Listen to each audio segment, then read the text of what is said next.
Tu t'es probablement déjà retrouvé dans cette situation où le temps semble suspendu. Tu regardes l'écran de ton téléphone, seul dans ta chambre, en attendant une notification qui n'arrive pas, un son qui ne se déclenche pas. Tu vois que cette personne est en ligne, qu'elle publie du contenu, qu'elle interagit avec le monde, avec une normalité qui fait mal. Alors qu'avec toi, elle maintient un silence total, dense, presque physique. C'est l'une des expériences les plus déroutantes de l'amour. Ressentir une présence sans contact, une proximité sans mots. L'esprit, dans une tentative désespérée de te protéger, commence alors à fabriquer des histoires cruelles. Il te dit que tu ne comptes plus, qu'elle t'a oublié en quelques jours, ou pire encore, que tout n'était qu'un mensonge. Chaque scénario fait un peu plus mal que le précédent. Mais aujourd'hui, on va briser cette narration à la racine, parce que ce que tu vois en surface n'est pas toute l'histoire. Il existe des vérités qui ne se publient pas, des batailles qui ne se montrent pas, et des silences qui ne naissent pas du désamour. Il existe une vérité inconfortable, mais profondément réparatrice. Le silence ne signifie pas toujours l'absence de sentiments. Bien souvent, c'est le langage de la peur. Nous vivons avec l'idée que celui qui aime cherche le contact. Et c'est vrai lorsqu'il y a de l'équilibre. Mais lorsqu'il y a des blessures profondes, le silence devient parfois le cri le plus fort d'une panique intérieure. Si quelque chose de tout cela résonne en toi, abonne-toi et laisse un cœur. Ce geste simple permet à cet espace de continuer à accompagner ceux qui en ont besoin. C'est ici que Carl Jung apporte un éclairage essentiel. Il parlait de l'ombre, cette partie inconsciente où nous refoulons ce que nous ne savons pas gérer. Lorsqu'une personne te manque mais ne revient pas, elle est souvent en lutte avec sa propre ombre. Elle ne t'ignore pas parce que tu n'as pas de valeur, mais parce que ce qu'elle ressent est si intense que cela menace son fragile sentiment de contrôle. Pour certaines personnes, affronter cela est plus terrifiant que de te perdre en silence. Imagine alors une guerre intérieure. D'un côté, son âme authentique, sensible, qui te reconnaît comme un refuge et désire se rapprocher. De l'autre, l'ego, non pas comme vanité, mais comme un gardien primitif qui ne sait que survivre. Ce gardien baisse les volets, bloque les messages, rationalise la distance. Pendant que toi tu doutes de ta valeur, cette personne mène une bataille féroce pour ne pas s'effondrer. Comprendre cela ne justifie pas la douleur, mais commence à te libérer. L'ego agit vite, presque automatiquement. Il ne réfléchit pas, il réagit. Sa logique est simple. Si quelque chose peut faire mal, on l'évite. C'est ainsi qu'il transforme l'amour en menace et la connexion en danger. Chaque souvenir avec toi déclenche des alarmes internes, des mémoires anciennes d'abandon, de rejet ou d'humiliation. Tu ne rivalises pas avec une autre personne. Tu rivalises avec son passé non résolu. Et dans cette course injuste, l'ego court toujours vers le refuge, jamais vers la vérité émotionnelle. De l'extérieur, cela ressemble à de la froideur. À l'intérieur, il y a une tension constante. Le corps le sait. Insomnie, oppression dans la poitrine, pensée circulaire. L'absence n'est pas du calme, c'est une retenue forcée. Cette personne se répète qu'elle est forte parce qu'elle ne t'écrit pas, qu'elle va bien en maintenant la distance, mais la vraie force ne naît pas du blocage, elle naît de l'intégration. Jung disait que ce qui est refoulé ne disparaît pas, il se manifeste sous d'autres formes, et le silence est l'une des plus épuisantes. C'est peut-être pour cela que tu ressens cette énergie contradictoire. Des jours où elle semble proche sans l'être, présente sans apparaître. Ce n'est pas un hasard, c'est de l'ambivalence émotionnelle pure. L'âme avance d'un pas, l'ego recule de deux. Ce va-et-vient crée de la confusion, autant en toi que chez l'autre. Mais comprends une chose essentielle. Personne ne fuit ce qui est insignifiant. On fuit ce qui a un pouvoir de transformation. Et c'est exactement ce que tu représentes dans son monde intérieur. En thérapie, ce schéma apparaît souvent. Des personnes qui aiment profondément, mais ne savent pas le soutenir. Elles n'ont jamais appris à réguler des émotions intenses, seulement à y survivre. Alors le lien devient un miroir trop clair. Être avec toi les confronte à ce qu'elles sont vraiment et à ce qu'elles n'ont jamais pu devenir. L'ego préfère briser le miroir plutôt que de se regarder sans défense. Ce n'est pas de la méchanceté, c'est de l'immaturité émotionnelle en quête d'autoprotection. Voici alors une vérité inconfortable, mais libératrice pour toi. Tu ne peux pas sauver quelqu'un de son propre conflit intérieur. Tu peux aimer, comprendre, même attendre, mais tu ne peux pas faire le travail à la place de quelqu'un qui n'est pas prêt. Insister ne fait que renforcer l'ego de l'autre, car cela confirme qu'il n'a pas besoin de bouger. Parfois, le plus grand acte d'amour envers soi-même consiste à se retirer avec conscience, sans rancœur, sans drame, mais avec des limites claires. Quand tu cesses de poursuivre, quelque chose change. Pas d'abord chez l'autre, mais en toi. Le système nerveux s'apaise, l'esprit cesse de négocier des miettes, le cœur retrouve son centre. Tu ne réagis plus au silence, tu l'observes. Et depuis cet endroit, tu commences à voir avec plus de netteté. Celui qui ne peut pas soutenir une présence ne peut pas non plus soutenir la profondeur. Non parce qu'il ne le veut pas, mais parce qu'il ne sait pas encore l'habiter sans fuir lui-même. L'ego de l'autre a besoin de ton absence pour se justifier, mais ton âme n'a pas besoin de sa validation pour exister. C'est là que se produit le point de bascule. Quand tu cesses de t'expliquer, de te traduire, de prouver ta valeur, quelque chose se réorganise. Le lien cesse de faire mal comme une plaie ouverte et commence à se refermer comme un apprentissage. Il ne s'agit pas de te durcir, mais de t'enraciner, de ne plus agir depuis le manque, mais depuis la cohérence intérieure. Paradoxalement, c'est souvent dans ce retrait silencieux que l'ego de l'autre s'affaiblit. Sans stimulation externe, sans poursuite, l'ombre émerge avec plus de force. Jung le disait clairement. Ce qui n'est pas affronté consciemment se répète comme un destin. Certains ne franchissent jamais ce seuil, d'autres le font tard. Mais ce processus ne t'appartient plus. Ta tâche n'est pas d'attendre son réveil. Ta tâche est d'honorer le tien. Tu commences alors à remarquer quelque chose de subtil, mais puissant. Tu n'idéalises plus l'absence. Tu ne romantises plus la douleur. Tu vois l'autre avec humanité et toi-même avec plus de respect. Tu comprends que l'amour ne devrait pas se vivre comme une anxiété permanente, ni comme une épreuve d'endurance. Un lien véritable n'exige pas de disparaître pour se maintenir. Et cette compréhension lente, profonde, te rend une dignité que personne ne peut t'enlever. Parce qu'au fond, cette histoire ne parle pas seulement de pourquoi quelqu'un ne revient pas, mais de qui tu deviens quand tu cesses d'attendre. Jung nous rappelle qu'intégrer l'ombre est un acte de courage, et tu es déjà en train de le faire. Pendant que d'autres se cachent derrière l'ego, toi tu choisis la conscience. Et depuis cet espace, tu commences à marcher différemment, plus droit, plus serein, plus fidèle à toi-même. À ce stade, un tournant silencieux se produit. Tu t'écoutes davantage. Le bruit extérieur perd de sa force, et une question honnête émerge. Qu'est-ce que je tolère pour ne pas lâcher prise? Ce n'est pas un jugement, c'est de la lucidité. Comprends-tu que l'attachement n'est pas toujours de l'amour? Parfois, c'est la peur de clôturer un cycle, et cette peur se déguise en espoir. Quand tu le vois, quelque chose se desserre à l'intérieur, comme un nœud qui reçoit enfin de l'oxygène. L'absence cesse d'être une punition et devient une information. Elle te montre des limites, des rythmes incompatibles, des niveaux différents de conscience émotionnelle. Tu n'interprètes plus chaque geste comme un message caché. Tu te reposes. Le corps répond en premier. Tu respires mieux. Tu dors plus profondément.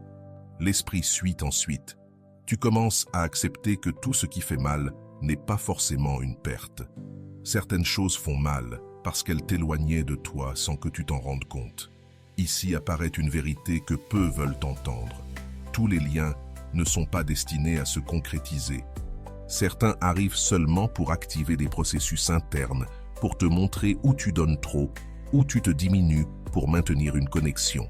Cela n'invalide pas ce qui a été vécu, cela le ressigne. Car le but n'est pas toujours de rester, parfois il est de réveiller. Et quand tu t'éveilles, la douleur cesse d'être un ennemi et devient un maître, inconfortable mais honnête. Pendant ce temps, l'autre personne continue sa propre lutte. L'ego ne se repose jamais. Il tente de se convaincre qu'il a fait le bon choix, que le silence était une preuve de maturité. Mais dans les moments de calme, quand personne ne regarde, l'ombre revient. Des souvenirs, des sensations, des questions sans réponse. Jung disait que ce à quoi tu résistes persiste, et résiste à l'amour, à un coût émotionnel qui finit toujours par se payer. Toi, au contraire, tu commences à te mouvoir autrement, non plus depuis la blessure, mais depuis l'intégration. Tu n'as plus besoin de comprendre chaque raison de l'autre. Il te suffit de reconnaître ce que tu as ressenti et ce que tu mérites. L'amour cesse d'être une poursuite et devient un choix conscient. Et dans ce choix, il y a du calme. Un calme qui ne dépend ni de messages, ni de promesses, ni de retours incertains. C'est ici que tu récupères ton pouvoir, non pas le pouvoir de contrôler, mais celui de décider. Décider de ne pas écrire, de ne pas expliquer, de ne plus attendre des signes ambigus. Décider d'investir ton énergie dans des espaces où tu n'as pas besoin de te traduire. L'ego de l'autre se nourrissait de ta disponibilité constante. Ton silence conscient, serein, ferme, change la dynamique. Non comme une stratégie, mais comme la conséquence naturelle de ta croissance. Parfois, cette distance réveille l'autre. Parfois, elle confirme sa fuite. Dans les deux cas, c'est une information. Car si quelqu'un ne peut s'approcher que lorsque tu n'es plus là, il n'a jamais été prêt à te soutenir. L'amour sain n'arrive ni en retard, ni n'exige des sacrifices silencieux. Il se présente avec présence, avec cohérence. Et tu commences à le reconnaître non plus depuis la fantaisie, mais depuis l'expérience incarnée. Tu cesses de te demander « qu'est-ce que j'ai fait de mal ?» et tu commences à te demander « qu'est-ce que j'ai appris ?» Ce changement intérieur est radical. Le récit ne te place plus comme insuffisant, mais comme conscient. Tu vois que tu n'as pas échoué. Tu as participé avec ce que tu savais à ce moment-là. Aujourd'hui, tu sais plus. Aujourd'hui, tu choisis mieux. Et c'est cela, la véritable clôture. Non pas que l'autre revienne, mais que toi, tu ne recules plus. La blessure se transforme en critère. Tu ne romantises plus l'intensité sans engagement. Tu ne confonds plus profondeur et souffrance. Tu comprends que l'amour ne devrait pas être vécu comme une guerre intérieure constante. Jung parlait d'individuation, le processus qui consiste à devenir qui tu es réellement. Et chaque fois que tu choisis ta paix plutôt que l'anxiété, tu avances d'un pas de plus sur ce chemin silencieux, mais irréversible. Car au fond, ce qui fait le plus mal, ce n'est pas que quelqu'un ne revienne pas, c'est d'avoir momentanément oublié ta valeur en attendant que quelqu'un d'autre la confirme. Maintenant, tu t'en souviens, et ce souvenir change tout. Tu n'as plus besoin de clôture externe quand la clôture interne a déjà eu lieu. Tu marches différemment, tu parles différemment, tu aimes différemment. Et sans t'en rendre compte, sans le chercher, tu deviens quelqu'un qui ne peut plus être ignoré, ni par les autres, ni par toi-même. Il y a un moment subtil, presque imperceptible, où tu cesses d'attendre. Ce n'est pas de la résignation, c'est une compréhension profonde. Tu ne regardes plus ton téléphone avec anxiété, tu le regardes avec neutralité. Et cette neutralité est du pouvoir, parce qu'elle signifie que ton centre est revenu à toi. Le silence de l'autre perd son autorité sur ton état intérieur. Il ne dirige plus ta journée, ni ton humeur, ni ta valeur. Tu commences à t'habituer avec plus de présence, et cela change la façon dont tout s'organise. Quand tu te choisis, quelque chose se reconfigure dans ton énergie, non pas parce que tu deviens froid, mais parce que tu deviens clair. Tu cesses de justifier les absences des autres, de traduire des silences qui ne te concernent pas. L'amour cesse de faire mal comme un manque et commence à se ressentir comme une cohérence interne. Tu n'as pas besoin de fermer des portes avec colère. Il suffit de cesser de les maintenir ouvertes. Cette décision tranquille est une forme avancée de maturité émotionnelle. Beaucoup confondent l'amour avec l'endurance. Ils croient aimer, c'est résister à la confusion, à l'ambiguïté, au manque de réciprocité. Mais l'amour réel n'exige pas que tu t'abandonnes pour exister. Jung le prévenait. Quand tu trahis ta vérité intérieure pour appartenir, La psyché se fragmente. Et toi, tu n'es plus disposé à te fragmenter. Tu préfères l'intégrité à l'illusion, le calme à l'attente, la vérité à la fantaisie entretenue. Pendant ce temps, l'autre reste piégé dans son propre labyrinthe. L'ego tente de maintenir une narration de contrôle, mais la vie pousse toujours vers l'intégration. Certains s'éveillent, d'autres se durcissent. Ce n'est pas ta responsabilité d'accompagner ce processus. Tu as déjà fait ta part en aimant avec honnêteté. Maintenant, ta tâche est plus silencieuse et plus importante. Rester fidèle à ce que tu sais mériter, sans négociation. Tu commences à remarquer comment tes liens changent. Des personnes plus disponibles, plus claires, plus présentes, commencent à résonner avec toi. Ce n'est pas de la magie, c'est de la cohérence. Quand tu cesses de vibrer depuis la blessure, tu cesses d'attirer depuis le manque. L'amour cesse d'être une lutte intérieure et devient un espace sûr. Et même si au début cela paraît étrange, cela finit vite par sembler profondément juste. Il y a une nouvelle dignité dans ta façon d'aimer.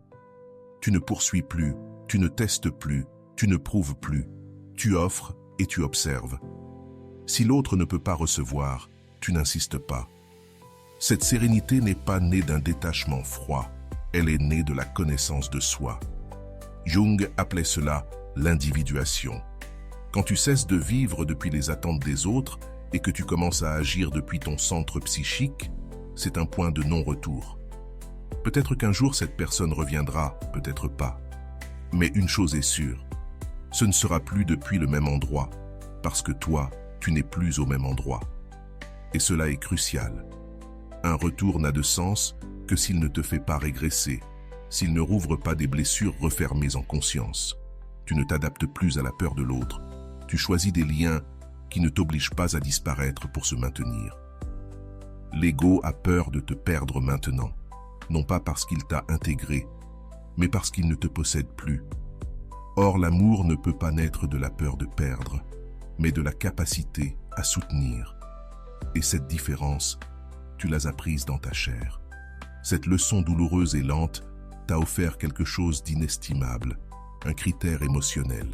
Tu ne confonds plus intensité et profondeur, ni silence et mystère. Tu regardes en arrière sans rancœur. Tu vois l'autre avec humanité, avec des limites, avec des blessures non résolues. Et tu te vois, toi, avec plus de respect. Aimer ainsi n'était pas une erreur. C'était une étape de ton processus. Jung disait qu'il n'y a pas d'éveil sans confrontation intérieure. Tu as traversé la tienne. Tu en es sorti avec moins de questions obsessionnelles, mais avec plus de vérités habitables.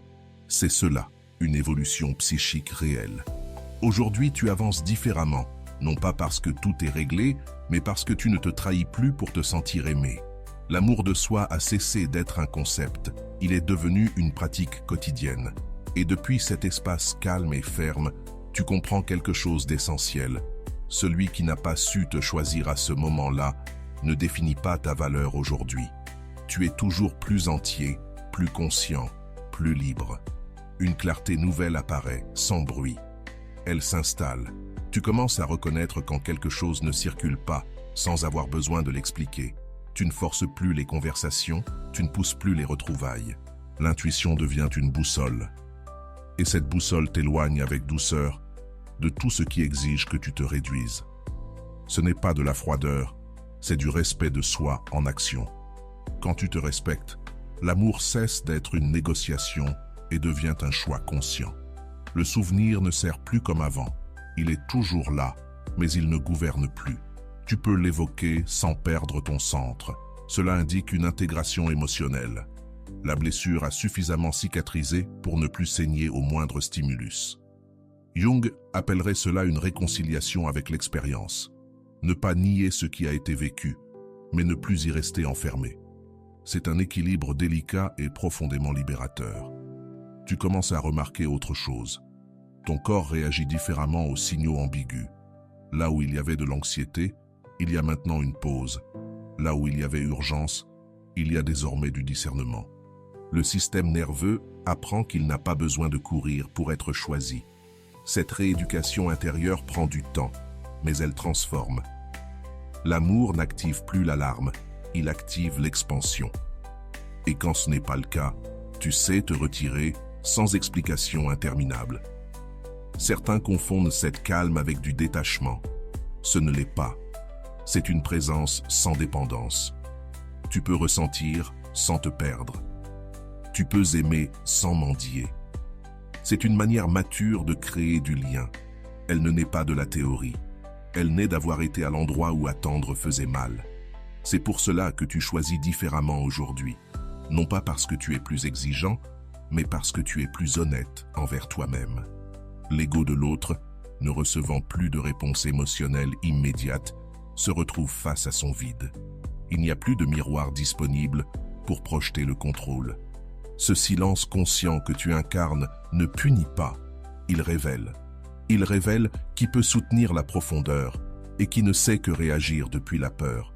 Tu n'as plus besoin d'assister à ce processus, il ne t'appartient plus. Ta croissance ne dépend pas de son éveil. Tu commences à construire depuis un autre espace, des relations qui ne t'accélèrent pas, qui ne te brouillent pas, qui ne te demandent pas de disparaître. Au début, elles semblent étranges parce qu'elles n'activent pas le drame. Puis tu comprends, c'est la paix. Jung parlait de la totalité psychique comme de la destination naturelle de l'être humain, et chaque lien cohérent devient une extension de ce processus intérieur que tu as déjà entamé. La nostalgie devient douce, presque reconnaissante. Elle n'exige plus, elle accompagne. Tu remercies ce qui a été sans vouloir le répéter. C'est un signe clair de fermeture réelle. Non pas parce que tout a été parfait, mais parce que tu n'as plus besoin de changer le passé pour aller bien. Le présent te semble suffisant. Et cette suffisance est le terrain fertile où un amour sain peut apparaître. Tu deviens plus sélectif, non par peur, mais par clarté. Tu sais ce que tu n'es plus disposé à négocier. Le silence prolongé, l'ambiguïté, l'incohérence émotionnelle cessent de paraître mystérieux et commencent à paraître incompatibles. Tu ne juges pas, tu choisis. Cette différence est essentielle. Choisir depuis la conscience est un acte d'amour-propre, profond et silencieux. Peut-être comprends-tu maintenant quelque chose d'essentiel. Tu n'avais pas besoin qu'il ou qu'elle revienne. Tu avais besoin de revenir à toi. Tout le processus, y compris la douleur, t'a poussé vers l'intérieur.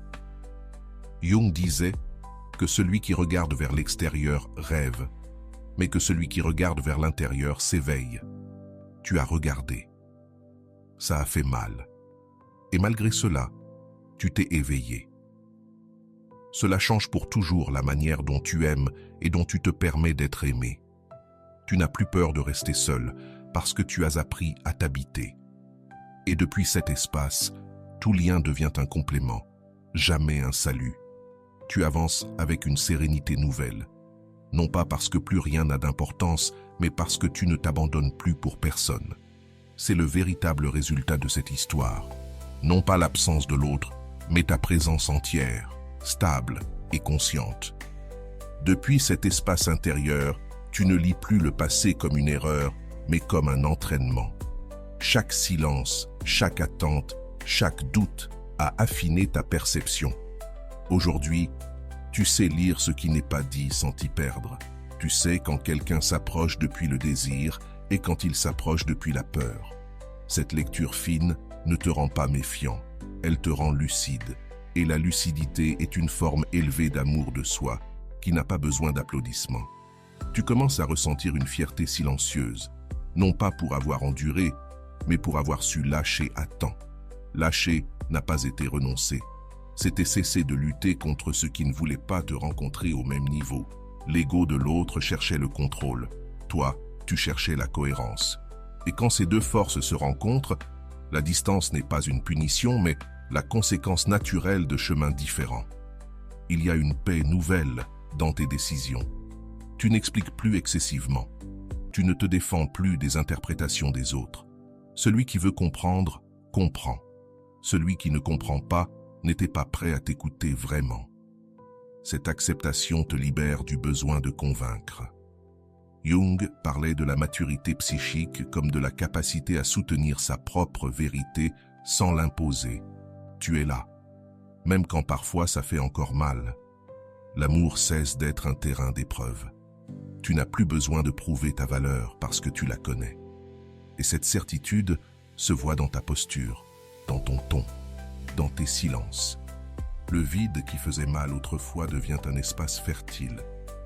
Un espace pour des liens qui ne te brouillent pas, qui ne te cachent pas, qui ne te demandent pas de disparaître pour se sentir en sécurité. Il y a encore des jours gris, des souvenirs qui surgissent sans prévenir, mais ils ne t'emportent plus. Tu les observes et ils passent. C'est cela, la véritable intégration émotionnelle. Non pas effacer la mémoire, mais lui retirer le contrôle. Jung disait que l'inconscient domine tant qu'il n'est pas rendu conscient. Tu as rendu le schéma conscient et en le faisant, tu as cessé de le répéter. Aujourd'hui, tu sais quelque chose qui change tout. L'amour ne se mendie pas. Il se rencontre dans l'égalité de présence. Si quelqu'un a besoin de te perdre pour se rendre compte, alors il n'a jamais su te soutenir. Et cette vérité, même ferme, ne t'endurcit pas. Elle te rend plus humain, plus aligné avec ce que tu n'es plus prêt à sacrifier au nom d'une connexion incomplète. Tu commences à faire confiance au temps. Non pas comme une attente passive, mais comme un processus organique. Ce qui est pour toi n'arrive pas dans la confusion ni dans l'absence constante. Cela arrive avec clarté, avec des actes, avec une présence émotionnelle. Et toi, tu ne cours plus vers des promesses vagues, tu marches. Et celui ou celle qui voudra t'accompagner devra le faire à ton rythme conscient, pas depuis sa peur. L'ego de l'autre lutte peut-être encore, peut-être qu'un jour il intégrera son ombre, peut-être pas, mais cela a cessé d'être ton histoire. Tu ne tournes plus autour de son processus, le centre est revenu à toi. Jung insistait sur le fait que l'individuation commence lorsque nous cessons de vivre comme une extension de l'autre. Ce moment est arrivé, il ne fait pas de bruit, mais il transforme tout. Tu regardes ton chemin avec plus de compassion. Tu ne te reproches plus d'avoir aimé ainsi. Tu honores cette version de toi qui a cru, qui a espéré, qui a ressenti profondément. Sans elle, tu ne serais pas ici, plus conscient, plus entier. L'amour ne t'a pas trahi, il t'a formé. Aujourd'hui, tu es prêt pour des liens qui ne t'obligent pas à te fragmenter pour exister. Parce que tu as compris l'essentiel. Ce n'était pas que tu n'étais pas suffisant, c'est que l'autre ne pouvait pas soutenir ce que tu éveillais. Et toi, tu n'es pas ici pour diminuer ta lumière. Tu es ici pour l'habiter pleinement, avec calme, dignité et présence. Depuis cet espace, l'amour ne se poursuit pas, il se reconnaît. Et toi, enfin, tu sais te reconnaître. À ce stade, tout devient plus simple, pas forcément plus facile, mais plus clair. Tu n'as plus besoin de réponses extérieures pour ressentir une clôture intérieure. Tu comprends que certaines histoires ne se terminent pas par un retour, mais par une intégration silencieuse. Et cette intégration se voit dans la manière dont tu te traites, dans ce que tu permets, dans ce que tu ne négocies plus. La vie cesse d'être une attente et commence à devenir une direction. Il y a quelque chose de profondément libérateur dans le fait d'accepter que tout le monde n'est pas prêt pour le même niveau de profondeur. Toi, tu as retiré des couches, traversé des ombres, ressenti sans anesthésie. D'autres n'ont pas pu. Cela ne fait pas d'eux des ennemis, mais cela les rend incompatibles avec ton présent. L'amour cesse d'être une promesse future et devient une cohérence actuelle. Tu ne cherches plus l'intensité, tu cherches une présence stable, réelle, sans fuite. Tu commences à remarquer comment ton énergie transforme les espaces. Tu ne poursuis plus la connexion, tu l'incarnes. Et à partir de là, seuls s'approchent ceux qui peuvent la soutenir, non depuis l'ego, mais depuis l'âme. Jung parlait de résonance psychique. Nous attirons ce que nous sommes capables d'intégrer. Tu as intégré la perte, la peur, l'attente. Aujourd'hui, tu intègres le calme et cela redéfinit tes relations. Si cette personne pense à toi, et c'est possible, cela ne t'appartient plus de l'interpréter. La pensée n'est pas une action. Le sentiment n'est pas une présence. Tu as appris à ne plus vivre de potentiel, mais à valoriser ce qui se manifeste par des actes. Cet apprentissage a coûté, mais il t'a offert une clarté que personne ne peut enlever. Tu ne retournes plus dans des lieux où ta valeur doit être expliquée. C'est ici que se produit le véritable détachement.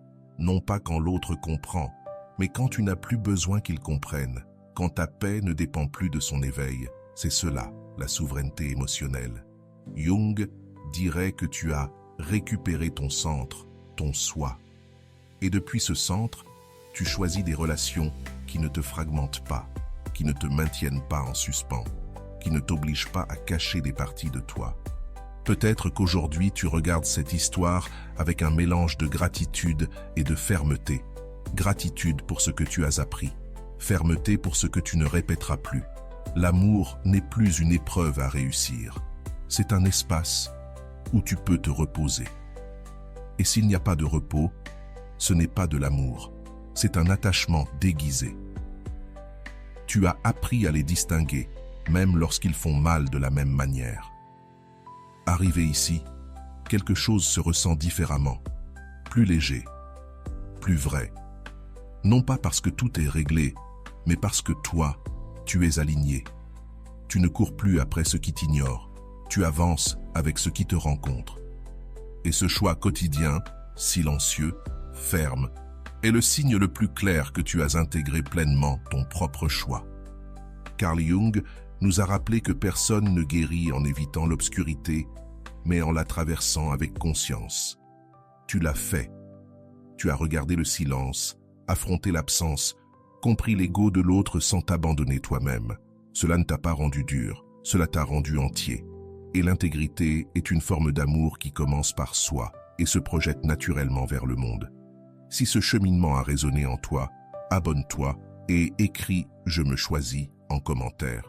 Ce geste simple aide YouTube à faire parvenir cette réflexion à d'autres personnes qui, elles aussi, sont en train de s'éveiller. Ici, on ne romantise pas l'absence. On cultive la conscience, la dignité et un amour de soi réel. Et maintenant, ferme ce chapitre avec une vérité claire, sans tremblement, sans orgueil, mais avec la conscience que Jung appelait l'individuation. Ce qui n'a pas pu rester a rempli sa fonction. Toi, tu continues, plus entier, plus présent, plus fidèle à toi-même.